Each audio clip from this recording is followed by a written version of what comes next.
안녕하세요, 램쌤입니다. 오늘의 수업 시작하겠습니다. 여러분들 이게 무슨 사진일까요? 네, 자세하게 보면 알겠지만 지금 우리나라가 밤에 불빛으로 반짝이고 있습니다. 이쪽은 일본하고 중국입니다. 근데 자세하게 보면 어느 지역은 완전 깜깜해서 우리나라가 마치 섬처럼 보이네요. 어디일까요? 네, 바로 북한이지요. 그럼 북한 지역은 왜 이렇게 어두운 걸까요? 밤하늘이 밝게 빛나는 거는 불빛이 환하게 빛나서일 거입니다. 여러분들도 잘 알겠지만 불빛은 전기를 사용하지요. 이런 전기는 발전소에서 생산을 하지요. 근데 그냥 자기가 알아서 생기는 게 아니라 돈을 들여서 석탄이나 석유를 사서 전기를 생산해야 합니다. 돈이 매우 많이 필요하다는 거지요. 그런데 여러분들도 잘 알겠지만 북한은 매우 가난한 나라입니다. 오른쪽 사진을 보면 알겠지만 먹을 것도 부족하고 우리처럼 살 수 없는 나라입니다. 이렇게 돈이 없다 보니 전기도 마음대로 쓸 수 없지요. 북한 평양의 모습입니다. 외국인에게 보여줘야 하는 몇몇 관광지를 제외하면 전기가 부족해 집에서 마음대로 쓸 수 없다고 합니다. 엘리베이터도 제대로 작동을 못해서 북한에서는 고층에 사는 걸 싫어한다고 하네요. 북한은 그렇다고 치고 우리나라를 봅시다. 우리나라가 북한보다 밝긴 하지만 모든 지역이 다 밝은 것은 아닙니다. 노란색 네모 안의 지역들은 밝지만 반대로 흰색 네모 안의 도시들은 별로 밝지 않지요.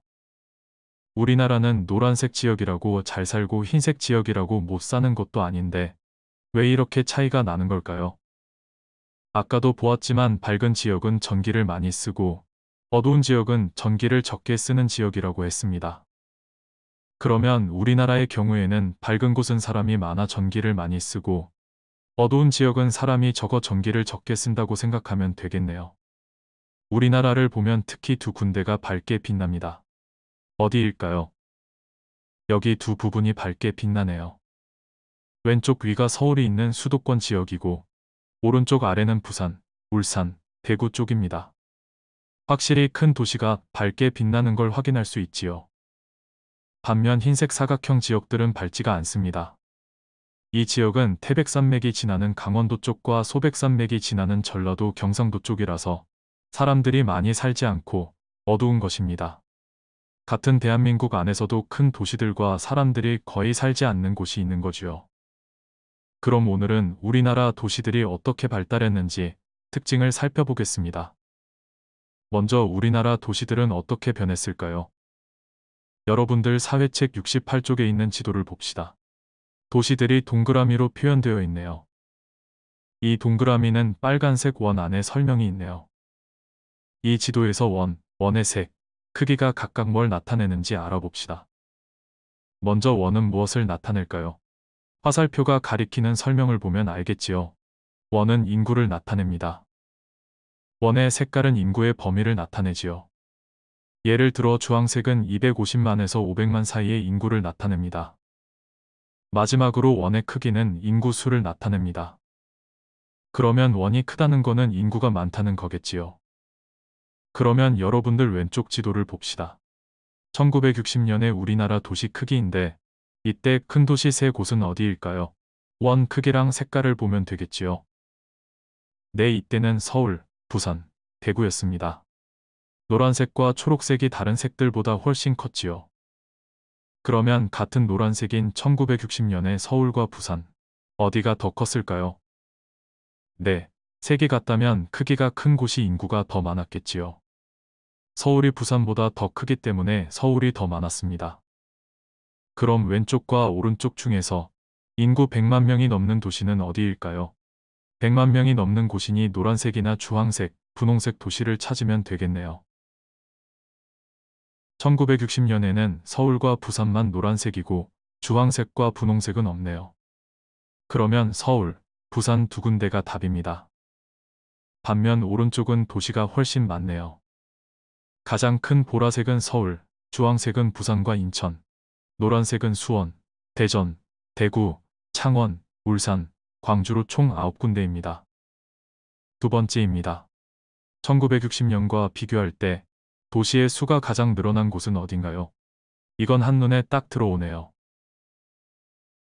일단 왼쪽 위 서울 근처가 가장 많이 늘어났고 부산이나 대구 쪽도 꽤 많이 생겼습니다.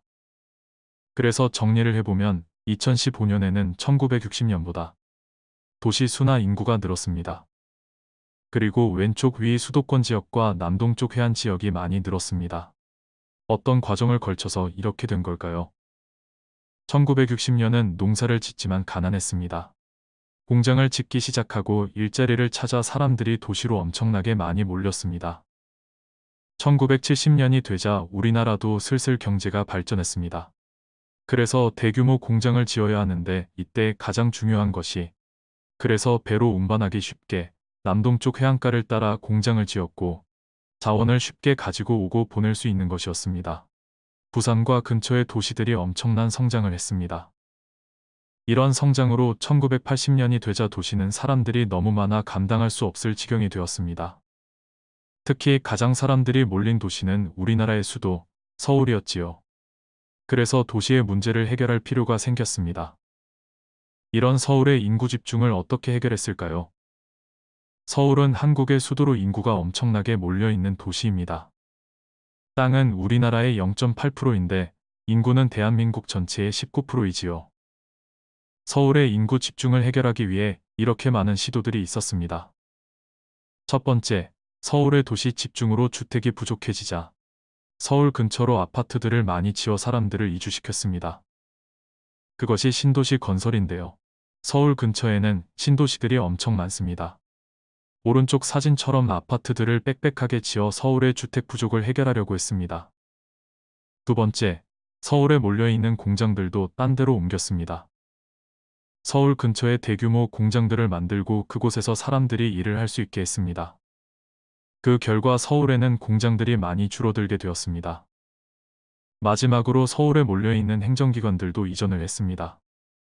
다른 데와 달리 좀 멀리 옮겨갔습니다. 여러분들 세종특별자치시 알지요? 이곳으로 수많은 행정기관들이 내려갔습니다. 서울로의 집중을 해결하기 위해 다른 노력들도 많이 하고 있습니다. 그럼 오늘 배운 걸 정리해 볼까요? 먼저 도시의 수와 인구가 과거보다 크게 증가했습니다. 1960년과 2015년의 지도로 보았지요. 그리고 공장이 생기고 경제가 성장하면서 사람들이 도시로 이주를 해 도시 인구가 늘었다고 했습니다. 이렇게 몰려들어 서울이 너무 걷잡을 수 없게 크게 되자 주택 문제를 해결하기 위해 일산이나 분당 같은 신도시를 짓고 안산으로 공장들을 옮기고 세종시로 행정기관도 옮겼습니다. 오늘 수업은 여기까지 하겠습니다. 열심히 봐준 친구들 고맙습니다.